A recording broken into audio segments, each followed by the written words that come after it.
ሻሎም ሻሎም ሻሎም ቤተሰብ እግዚአብሔር አምላክ ሰላምን ጸጋና የክርስቶስ ምስኩልኩም ይው አናሁም ሰላህ ዲኔ ከምኑ ክርስቶስ ዝገልጽ ትውልዲ ዓለም ለኸ ቤተ ክርስቲያን ሎም ነዝ መዓልት ዝኸውን ናይ ብርሃን ቃል ክንካፈሊና ሎም እንካፈሎ ቃል ንዲያብሎስ ስፍራ አይናሃቦ ንዲያብሎስ ስፍራ አይናሃቦ ምክንያቱ አብ ህይወትና ስፍራ እንህቦም ነገራት ከነለልዮም ይግበእናዩ ንመን ስፍራ ትህብ አለኻ ቅድም ስፍራ ማሃብካ ቅድመ አብ ህይወትካ ቦታ መኽፋትካ እቲ ቦታ ተኸፍተሉ ዘለኻ እቲ ስፍራ ትህቦ ዘለኻ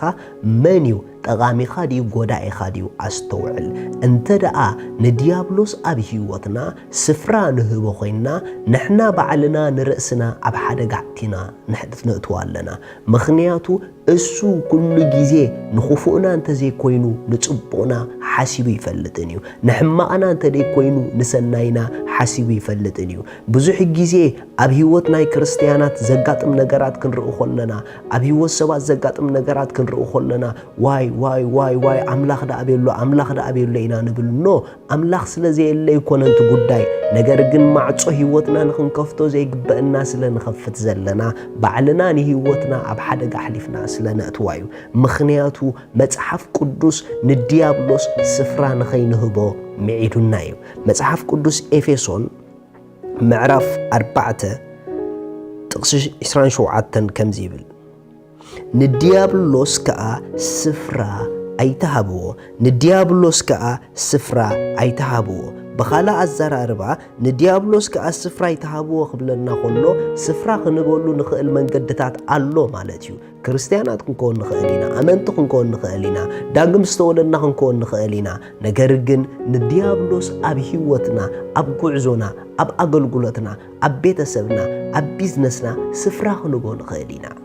ስለዚ ንጸላኢ ስፍራ ከመይ ጌርካ አይትቦን ክትመሃር ኣለካ ስፍራ ንኸይትህቦ ንዲያብሎስ ከመይ ጌርካ ስፍራ ክትቦ ከምዘይብልካ ክትመሃር ኣለካ ገለገለ ነገራትና ጽቡቕ እንዳኾዱ ዝባላሸውና ዘለዉ ስፍራ ክንቦ ዘይግበአና ክፉእ ዝኾነ መንፈስ ስፍራ ስለንህብ ዘለና እዩ ብዙሕ ጊዜ ንዲያብሎስ አብ ህይወትና ስፍራ ክረክብ ዝገብሩ መንገድታት ኣለዉ ሓደ ዓይንና እዩ ካልኣይ እዝንና እዩ ሳልሳይ አፍና እዩ እዞም ሰለስተ ብጣዕሚ ሓደገኛታት እዮም እንሪኦ ነገር አብ ህይወትና ንጸላእ ስፍራ ከም ዝረክብ ይገብሮ እዩ እንሰምዖ ነገር ንጸላእ አብ ህይወትና ስፍራ ከም ዝረክብ ይገብሮ እዩ እንዛረቦ ነገር ድማ ንጸላኢ አብ ህይወትና ስፍራ ከም ዝረክብ ይገብሮ እዩ ስለዚ እንታይ ንርኢ ንጠንቀቕ እንታይ ንሰምዕ ንጠንቀቕ እንታይ ንዛረብ ንጠንቀቕ ንምንታይ ተተባሃለ አብ ህይወትና እንዛረቦ ምሉእ ስፍራ ክረክብ ዕድል ንህቦ ኣለና ገለገለ ሰባት ካብ ስምዒት ተበጊስና ነውፅኦም ዘየድልዩ ቃላት ንጸላኢ አብ ህይወትና ስፍራ ክረክብ ዕድል ንኸፍተሉ ኢና ምክንያቱ ብዘይ ፍቓድና ብዘይ መንገድናትና ማንም መንፈስ አብ ህይወትና ስፍራ ክረክብ አይክእልን እዩ ስለዚ ነቲ ኽፉእ ስፍራ አይተሃብዎ ንምንታይ ነገርኩም መታንከ ያኽፈአልኩም ብዘይ ምቁራጽ ክቡር ነገር ረአዩ ብዘይ ምቁራጽ ክቡር ነገር ስምዑ ብዘይ ምቁራጽ ክቡር ነገር ንዛረብ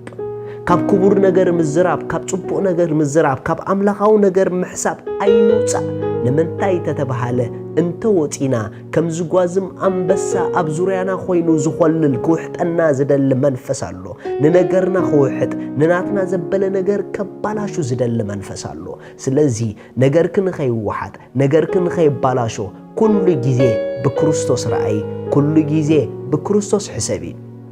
ኩሉ ጊዜ ብክርስቶስ ስምዒ ኩሉ ጊዜ ብክርስቶስ ተዛረቢ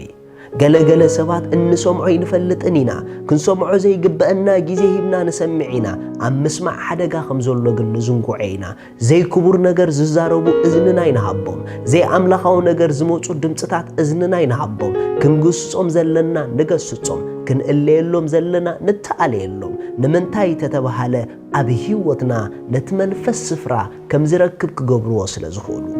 ከምቲ ኢየሱስ አብ ምድሪ ነቲ ኽፉእ ምንም ስፍራ ከይሃበ ዝተመላለሰ አነ ንስኹምን ድማ ብክርስቶስ አብ ምድሪ ነቲ ኽፉእ ዲያብሎስ ስፍራ ከይሃብና ክንመላለስ ይከኣል እዩ መጽሐፍ ቅዱስ አብ ወንጌል ዮሐንስ ምዕራፍ 14 ጥቕስ 30 ከምዚ ይብል ገዛኢ ዘዓለም እዚኣ ይመጽእ ኣሎ እሞ አባይ ሓንቲ እኳ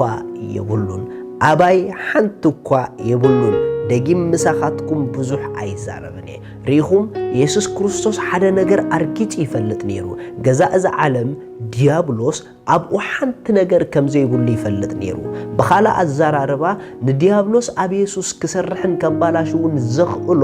ዕድልን ኣጋጣምን ኣይነበሮን ንምንታይ ተተባሃለ ኢየሱስ ብዝዛረቦ ጥንቁቕ እዩ ብዝሓስቦ ጥንቁቕ እዩ ብዝሰምዖ ጥንቁቕ እዩ ብዝሪኦ ጥንቁቕ እዩ That's why እዘን ዝተጠንቀቐለን ኣፍ ደጌታት ንዲያብሎስ ኣብ ህይወቱ ስፍራ ንኸይረክብ ተዓጺናሉ እየን ስለዚ ብራዘር ሓፍተይ ሓወይ ኣቦይ ኣደይ ማዕጾኹም ዕፀውዎ ንኽኽፈት ዘይግብኦ ኣይትኽፈቱሉ ምኽንያቱ ለይትን መዓልትን ኣብ ዙርያኹም ኮለል ዝብል ከምቲ ንኣቤል ሓጢኣት ኣብ ዙርያኻ ትቃፅፀካ ኣላ ሃረርታ ኣብ ልዕሌኻ እዩ ዝበሎ ልክዕ ከምኡ ድማ ከምቲ ንቃኤል ዝበሎ ልክዕ ከምኡ ድማ ንዓና ኸኣ ኣብ ዙርያና ክገዝአና ዝደሊ ከኣትወና ዝደሊ ረሳሕ ዝኾነ ድምፅታት ኣሎ እዚ ድምፂ ብመሓዙትኩም ክመፀኩም ይኽእል ይኸውን ብሓሳብኩም ክመፀኩም ይኽእል ይኸውን ብትርእይዎ ክመፅእ ይኽእል ይኸውን ነገር ግን ነቲ ክፉእ ስፍራ ይተሃብዎ ነገርኩም ንኸይበላሾ ነቲ ክፉእ ስፍራ ይንሃቦ ጉዳይና ንኸይብላዕ ምኽንያቱ ጽቡቕ ጀሚርና ኣብ ፍርቂ ደው ንብል ዘለና ማዕጾና